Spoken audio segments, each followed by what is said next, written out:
Welcome back to another episode of What Story Hash Brown Glory. Hey! Series 3! Is it Series 3? Well, it is now. It is now. It is.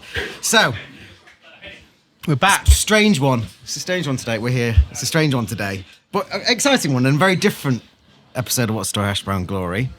Because today we have the firefighters in who put out the fire at Rustic Kitchen in Mount Sorrel. And that's very cool, isn't it? I can't get used to the height of this microphone. Just bend it down a bit. I'll bend mine down a bit.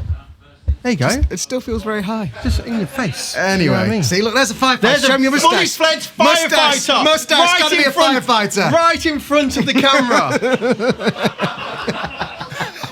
The bants. He's going for a wee.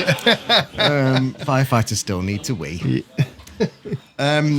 So, a little spiel, just going to go for it. So, as many of you know, a year ago, our cafe had a fire that could have been devastating. Because of the fast action, professionalism and courage of the firefighters from Leicester Central and Birstall, our story did not end that day. It continued. Today is about gratitude. We are incredibly honoured to welcome the team who responded that day. And today we're doing a bit of a live restaurant experience to say thank you. Mm-hmm. Welcoming the firefighters, recording the podcast and get a few of the guys on to chat about their work. We've fed them, like I said, and we're going to have a little bit of a chat, aren't we? A little bit of chat with them, just to see what they do day to day, and also a little bit of chat about the firefighters charity as well, which we're going to donate £2 from every dish for the special dish that we've created for them. Absolutely. But anyway, Lee, tell me, what did you do last week? Last week we did Pie Awards. We did Pie Awards. How did we do in the Pie Awards? We got highly commended, which is a fancy name for being second. It's second best out of It was a nice day thousands. out. So we got our chicken, ham and leek pie, got to the finals, and it battled it out in the chicken and ham category. And it was, wasn't it? Chicken and ham. Yeah. It was chicken and ham, yeah. And we come second, which was great. Which is amazing. There was over really. 1,020 pies entered. There was 126 judges. Yes. With over 1 billion hours of pie eating. Fun fact, last week I put on £4. Because you ate all the pies. I ate all the pies. It's disgusting. I'm on a strict How many pies did you eat? I ate 3. 1, 2, 3. In a day. Oh, yeah. Well, those 3. I then had another one the next day, which I'll get to in a minute. And I tasted all of our pies before they went in, which there were 6 of. So and you tasted our pies. Oh, yeah. Rustics as well. Fuck, I forgot about that. That's what. Who ate all the pies? Tom's a bastard. He ate all the pies. There we are. So I must have eaten 10 pies. 10 pie Tom. Oh, 10 pie Tom. 2 burger Tom. 10 pie Tom. Well, what can I say? I'm addicted to food. Oh. So, yeah, I put on £3 at least, £4. So, yeah, I need to do some running and stuff. And I have some new trainers. Some new trainers to go on it, but I won't. So the reason I had an extra pie, though, on Saturday is because I was lucky enough to eat some of the Grand Supreme Champions pies. And they were unbelievable, by the way. Were they good? Yeah, unbelievable. So I had a lamb and anchovy one, which was really nice. Tender slow roast pulled shoulder with a little bit of salt, as you'd imagine. And then the other one was a Naga chicken. They called it the Black Ninja or something. It's got black pastry. And then it had a Naga chicken, and obviously in a baldy style, it had like some delicious crunch on the top, which is really nice. I'm going to do a lot more of that. I've told him already that I've stolen that idea. Full disclosure, I've stolen that idea. And again, that was ultimately, it was nice chicken thigh, really. I say because he won. But it wasn't, for me, the only thing I would say, the name is misleading. It's not Naga. It was more like just a deliciously hot curry. So he won with his chicken Kiev pie, didn't he? He did win with the chicken Kiev pie, yeah. He's supreme champion. Yeah, which is amazing. And it goes the wind goes back to the north because it's been in the south for a long time. So I think where a pie trophy should be living in the north, not in some southern fairies. Yes, southern fairies winning pie awards, man. Should be right here. It can have a big trophy. Well, it can be one day. We're just going to steal all of Baldy's recipes. So yeah, that was. Yeah, I say we entered 6, didn't we? We entered 6 pies. We did a French onion soup, a celeriac dauphinoise, a nacho chili, a chicken ham and leek. What else did we do? Pork belly, black pudding and apple, cider. And there was another one, fish pie with a molten runny egg in the Yeah, centre, which was runny egg in the sensational. centre. Sensational. But we did well. We did highly commended, which was second place for the Yeah. chicken ham and leek. The nacho chili and the pork belly and black pudding got silvers. Yeah, which I was surprised So- with the pork belly one. It wasn't gross. I just I didn't wasn't. think it was No, going to it was- hit the it was mark. And it did. Delicious. Yeah. So I made it. It was delicious, but I just didn't think it hit the Silver mark. mark. And yeah, it's really good. I really love that tradition that they've got going. It's the 18th year they've done that British Pie Awards, and I think it's absolutely fantastic. And I'll forever enter because I just think it's fun as well. Yeah, it's a little bit I like fun. the pie community. I like the tradition of it. I love that it's in Melton as well. I think if it was in Shoreditch, I probably wouldn't be so inclined to enter. So yeah, I think it's a Just down really, the really road. cool institution. Yeah, it was good. I'm excited about next Good year. day. I'm excited about next year. Right, should we get a firefighter on? Yeah, let's have a chat with them.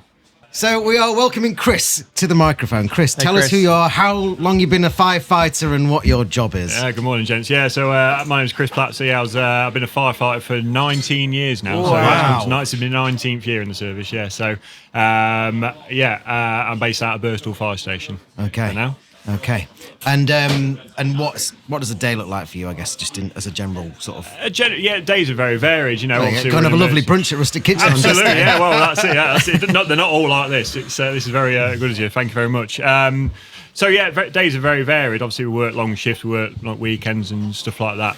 Don't we know So it? every day is different. Some days it can be quite quiet. We're probably one of the quieter out of the emergency services, but also some days are back-to-back calls, and you don't know when the next thing's coming. So that's what I really like about the job. It's very varied. It's that switch up as well, isn't it? From being quiet to being thrown into an intense situation as well, isn't it? Absolutely, It's yeah, like yeah. within Yeah. seconds you got to change your mindset. Absolutely, yeah. So there's lots of stuff to do that keeps us busy, but then obviously they've got the emergencies which come in Yeah. are most important for us. So How much is? Sorry, Tom. No, you go. How much has it changed in the 19 yeyears that you've when you started as a young, fresh-faced Yeah. fireman to now? absolutely, yeah. So there's a lot of the calls are different. So that we're going to a lot more rescues rather than fires. Fires do happen still, as you're unfortunately quite aware. But there's a lot more rescues, and the jobs evolve into different types of rescues. You know, Not cats up trees. Well, I've only had a couple of cats in trees, to be fair, my whole career.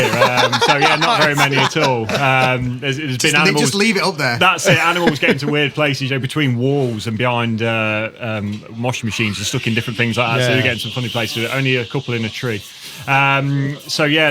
As you'll be aware of where we are now, there's quite a lot of flooding in the areas as well. So we are the service has just recently uplifted to water rescue.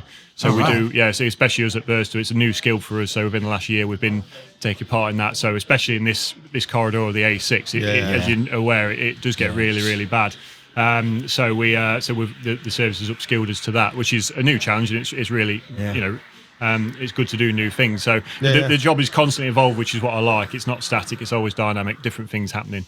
Working obviously with the different emergency services as well, and helping them out, which is a good thing to do as well. A lot more collaborative working. Yeah.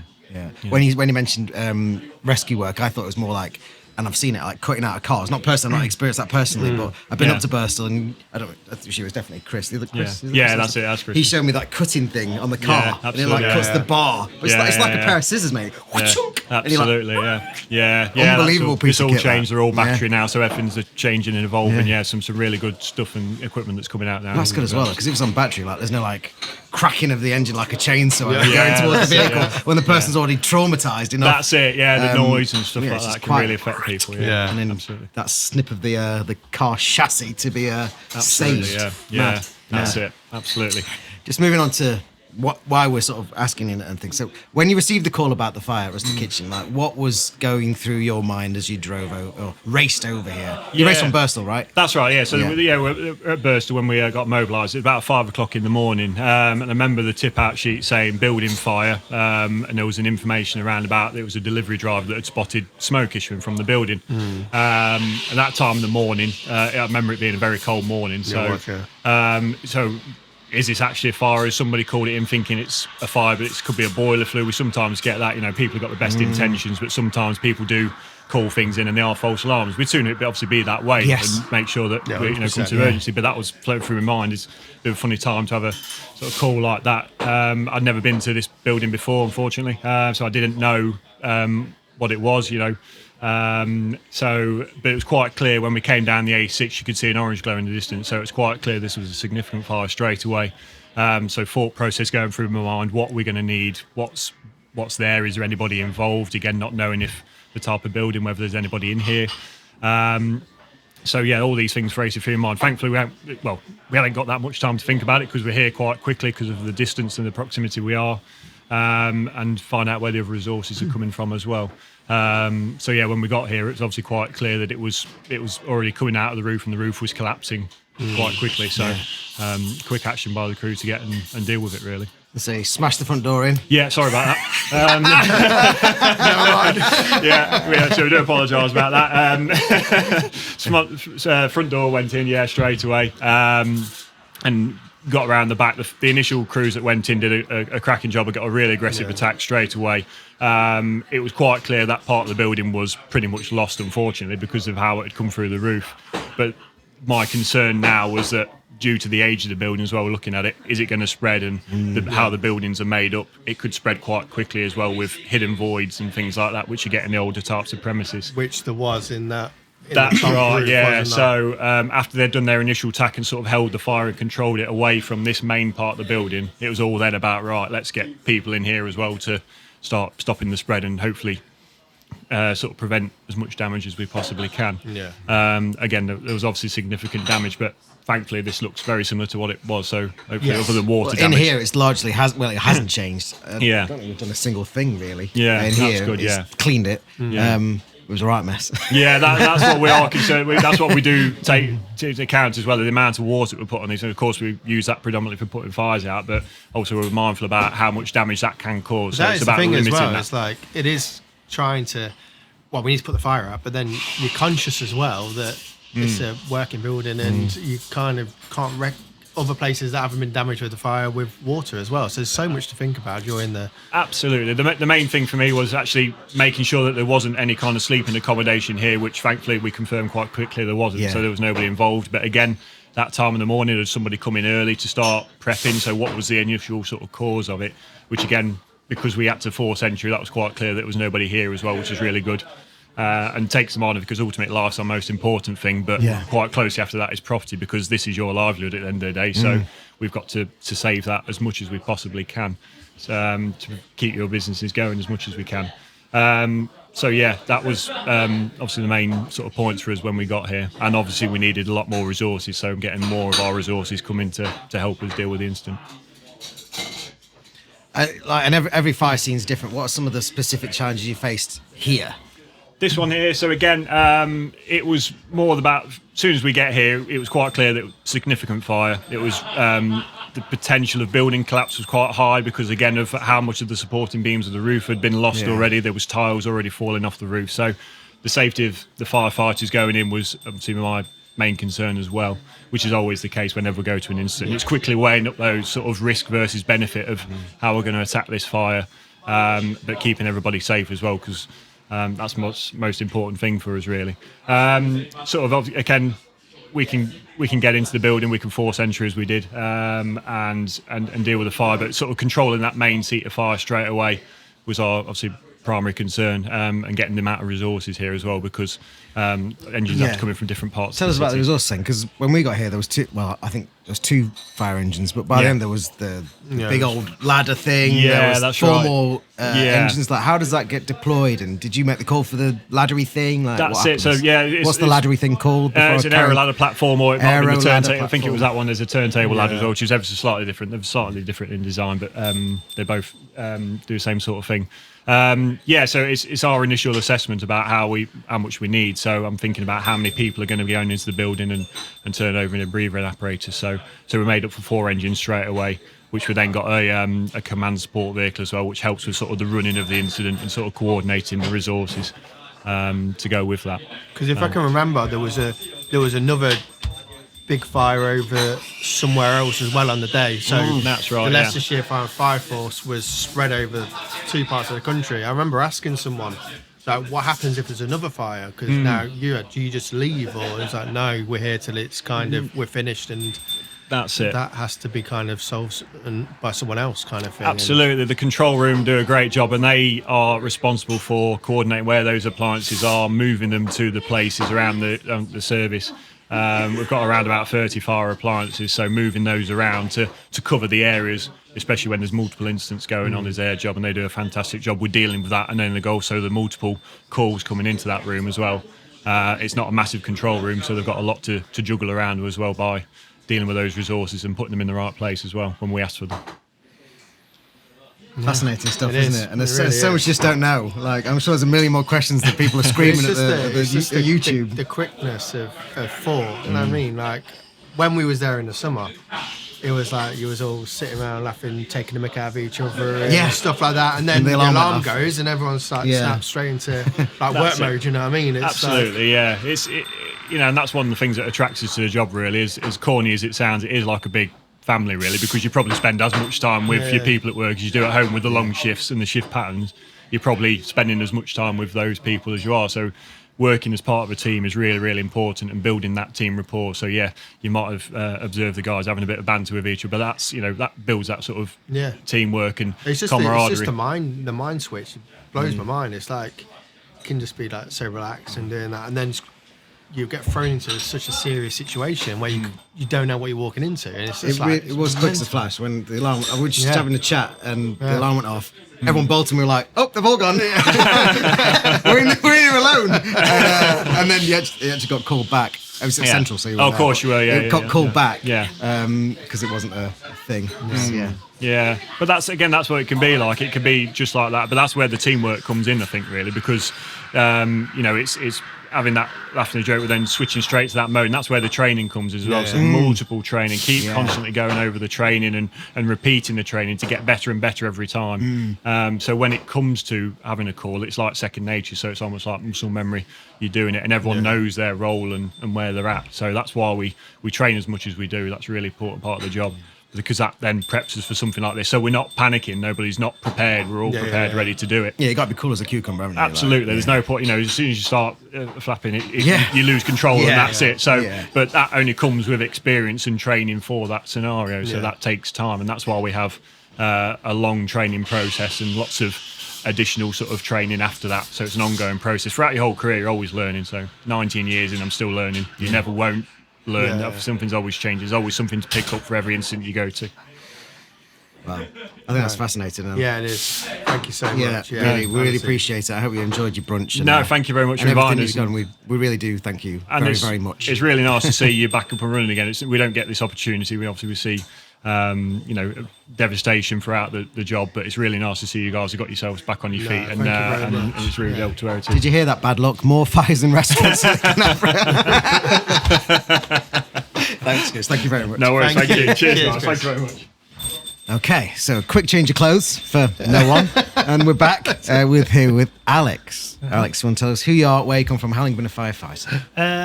My name's Alex. I am from, I originally grew up in Corn, but I'm now living in Kirby Muxloe with my wife. On game shows. With my wife, who we got married last year, and you very kindly did our wedding catering. Catering, Tom Scout did very the nice. catering. Lots of compliments on that. Good. And I've been a firefighter for nearly 4 years now. 4 years? Coming up for 4 years. Okay, what did you do before that? I was a teacher. Were you? Yeah, down the road. PE teacher. Rawlins? Okay. No, at Fairfield, which is the primary school to Loughborough Grammar. Okay, yeah. So. Okay. You just fancied a change of direction? I did. Yeah, I was at a life. I was at a point in life where I thought I'd throw my hat in the ring to be a firefighter. Yeah. Was it always on your mind, kind of like I wanted to do that, and then it's something that my skill set, I think, complements. I like working in teams. I like being around a lot of people. I like helping people out.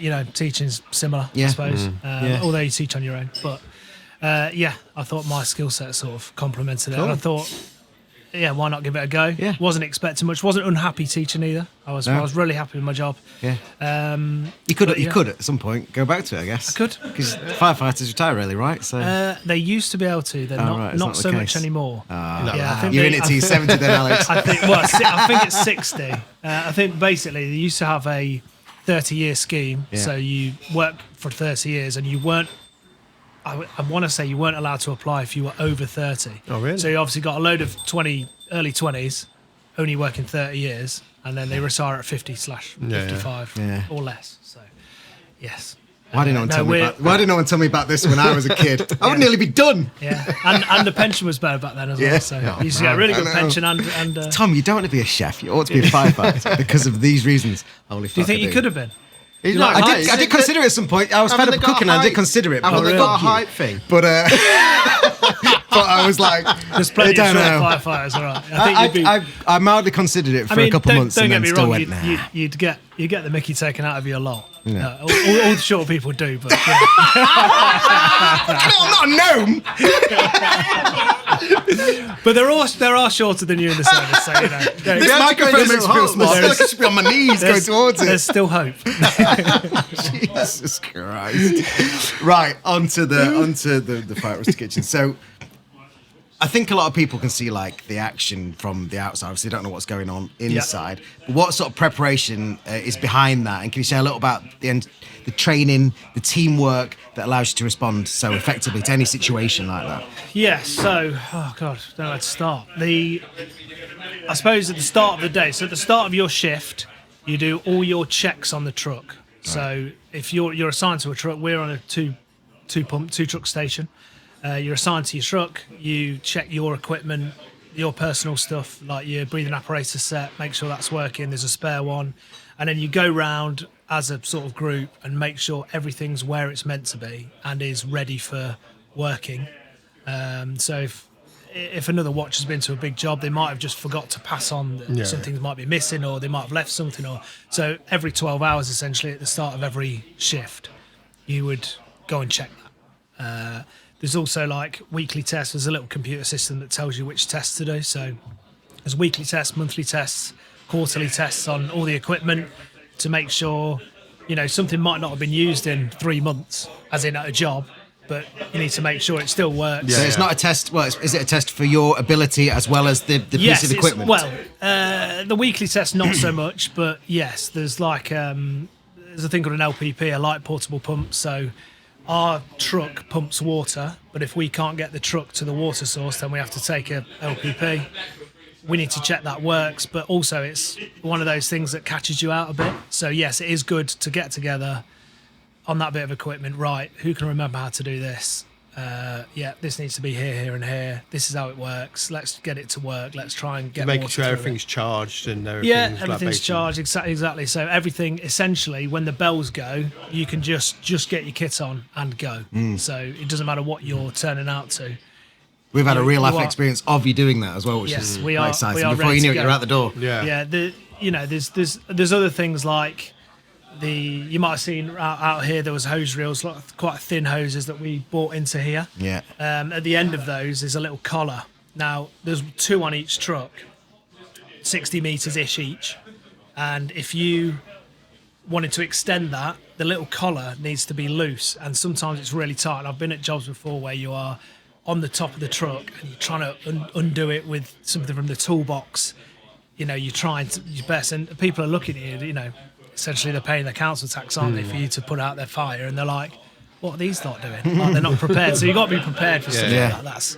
That's essentially what it is. But yeah, I would say at the start of every shift or after every big job that you go to. So on the day, on Friday the 14th of March last year, when did your shift start? 7 p.m. 7 p.m. Yeah, because your call was about 5 in the morning. 5 in the morning. Yeah. So you was nearly pretty much at your 12 hours. Yes. Then. Yeah, and I don't know how much Chris covered, but basically he arrived. We weren't on the original call, but you can basically put in for an assistance for more trucks to come, and that's when we were mobilised. So. Yeah. But then you didn't go at 7. No, so you do get. So that's a pitfall of the job. Yeah, You can't sometimes, clock off. sometimes you are. Yeah. Hose down, we're out of here. Yeah. No, there is. There's a couple of weeks ago we got a call at like 6:52, and we were there for 2 hours, kind of thing.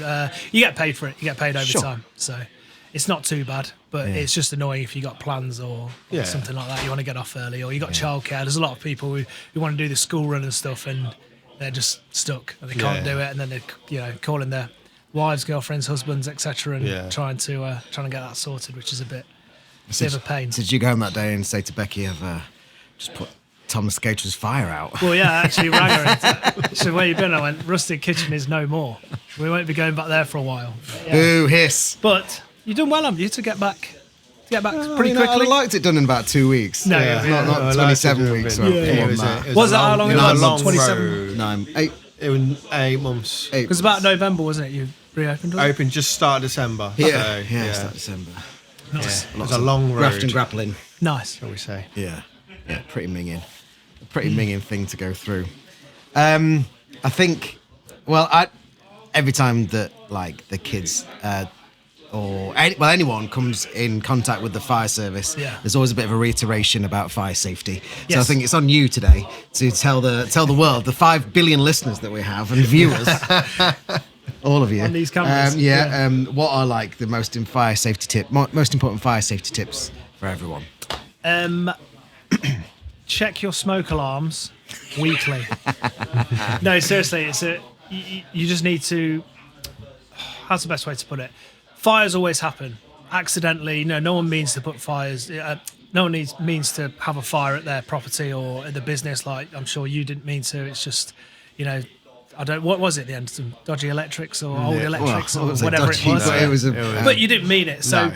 Accidental electrical short circuit was the word. So fires always happen whether you want them or not. Yeah. And the most important thing is people's lives. So if you can get out of the building, brilliant. It's a bit of a ball ache having to sort out your house or your business after a fire. But as long as you are safe, that's the most important thing. So 2 things: make sure your smoke alarms are working or your smoke system or whatever you have in your house. Test it every couple of weeks. There should be a big button at the top that you can press. If you can't reach it, use a broom. And if you do come across a fire, get out, stay out, call 999. That's the main thing. Absolutely. As long as you're safe, that's the most important thing. I remember them. I still don't understand. I still can't understand why there's fire blankets in kitchens. Because I'm like, just don't be a hero. Get out.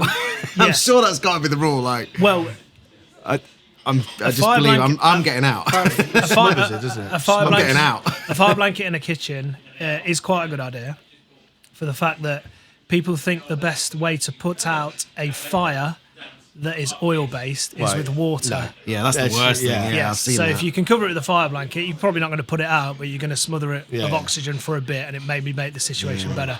But it also reminds you not to put water on. If you do put water on, it makes it 100 times worse. Now, there's an interesting point that I went to talk to Chris about. But you say it'll put it out for a bit. Yeah.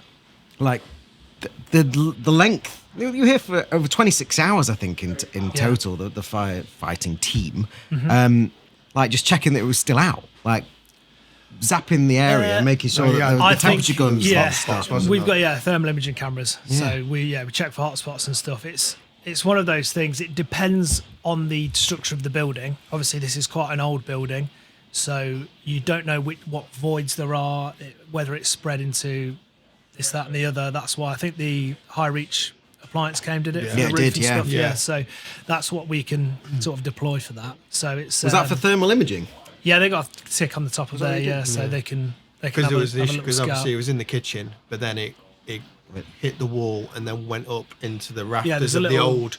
Yeah, because they were a bit charred, cubby kind of thing, where they had straw, old school plaster, basically with straw and shit. So that's what we're, if we'd have just gone to the back of your building, where the fire was, the old kitchen. Done. Yeah, there you go. And then a couple of hours later, you go, our roof's on fire because you've not put it out properly. That's what we're doing. We're just making sure, especially in old buildings where we're a bit unfamiliar with the construction because it's so old. Yeah. That's what we're trying to avoid is a recall or for you to lose more of your building than you need to. So. Yeah, and it was an absolute mess up there as well. Maybe we'll show you actually what it's like now. Yeah. You went up to the kitchen, right? Did you go up to the kitchen when the fire was on? I went I wore breathing apparatus in the kitchen. Yeah. And then I went upstairs into the attic to take over because basically your cylinder with air in has only got obviously a certain amount of air in it. So the team up there just needs to swap. So we just went up there, but it wasn't so bad when we were up there. No. They did the majority of the work. It was massively like smoky in the loft, wasn't it? Yeah. It wasn't really fire, it was just more. Yeah, as you go up, there was like smoke. at the far end, there was probably 5 or 6 beams that would be that had been charred and stuff. Yeah, that's all been replaced now. Brand new roof. Brand new roof. Nice. Well, Alex, thank you very much for coming and helping organise this. Alex has been, really important in organising this, bringing us all together. So I appreciate that. But yeah, thank you very much. Thank you. Thank you, mate. Thanks, boys. Cheers.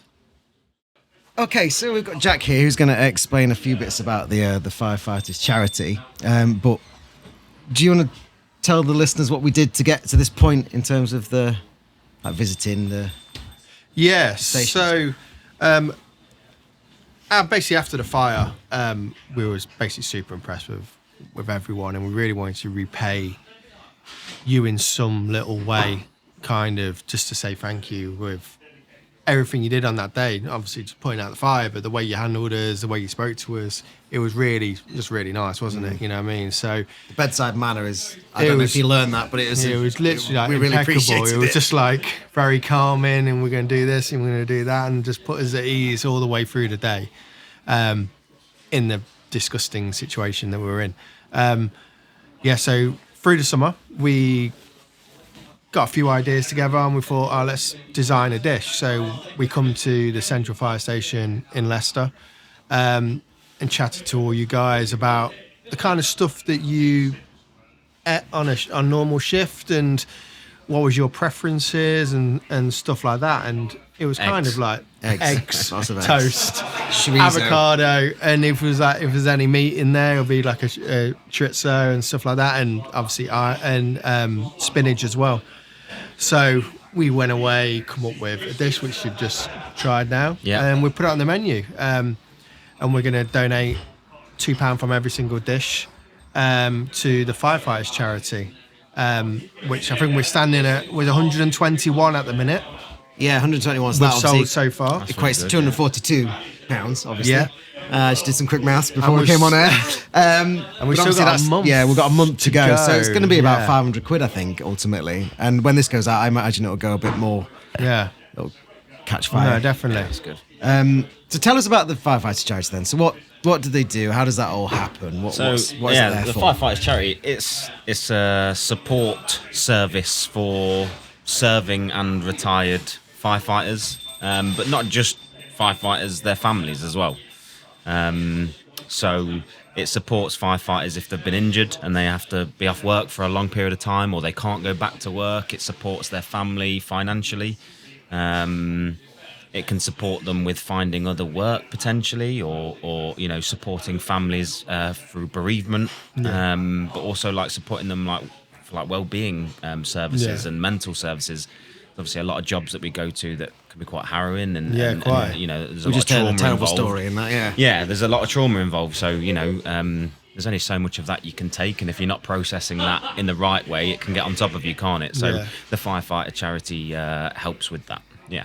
Okay, well, it sounds like very sort of Yeah, worthwhile work. It's an amazing, Yeah, charity. it does. There's a facility as well. Did I hear that? There's a place where it's like a retreat almost, where you can go.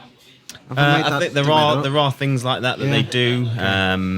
There's there's not one size fits all for the kind of help that people need. They do offer a wide range of services, and there are things like retreats that you can go to. Yeah. And you know people who have used the service as well. I mean, don't name names, but you know people. No, I don't know anyone that's used it, but yes, there's definitely been people that have. I've raised money for them doing runs and things like that, and half marathons and stuff. And I know we're very keen to sing their praises, because you never know when you're going to need it yourself. If you're going to need it, you may not need it at all. And I know a lot of us, we provide a part of our wage that goes straight to them, so it comes off of our pay slip. So I provide some money to them every month, because you might need it. You never know. Quite, yeah. You know, I could break my leg and then I can't work for God knows how long, or I might not be able to work after an injury again, and then they're there to help me. The dangers are there every single day. Every single job you go into, you don't know what you're going into. Yeah, there's massive risks. And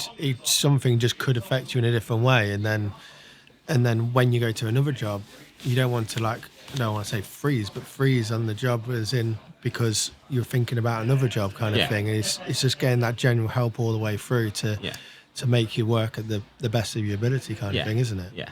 I mean, there's an incident currently ongoing in Glasgow with a vape shop, and that building's collapsed. And if you're a firefighter and you find yourself in that situation, and you come out unscathed, let's say, you know, you're dealing with the mental ramifications of that can be quite deep, can't they? You know, that was a close call, you know, and then moving on from that. So it's not just, like I say, it's not just injuries, it's, you know, the mental side of things. They provide a lot for that. And you see some horrific incidences with car crashes and things like that. And yeah, it's a wide range of things that they help firefighters and their families with. And it may be that, you know, firefighters need support and their families need support, and it's got nothing to do with the job either. It hasn't got to be related to the job. Yeah, it doesn't have to happen support on you the job. as an individual. You know, they're not there to support the firefighter and the firefighter's family. They're there to support you as a person. Yeah, you know? That's really great. What's the so just flipping it to a bit of positivity? What's the best thing about being a firefighter? I think camaraderie that you have with your crew. You become like a bit of a family.